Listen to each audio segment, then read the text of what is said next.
Ассалаумағалейкум, құрметті достар. Бүгінгі видеомыз розетка орнату болады. Қалай орнатамыз, соны түсіретін боламыз жұмыс барысын.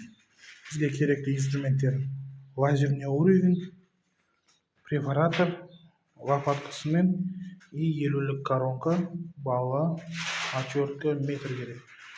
Және су шашатынмен гипс илегенге бір қауытақ керек. Құрметті достар, міне розетканың орнына бәрін уровеньмен қойып аламыз. Меткісіз боламыз. Ол үшін міне лазерный уровеньді аламыз да, барлығын бірдей қылу үшін меткісіз боламыз.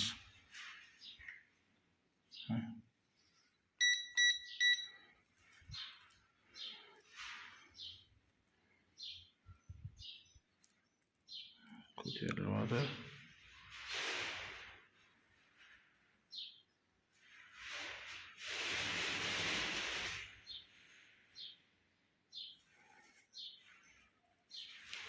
Metksiz olduk.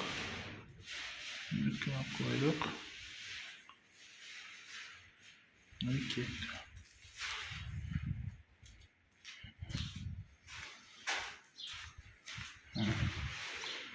Metkilerini sızmamamız lazım. Zıkları.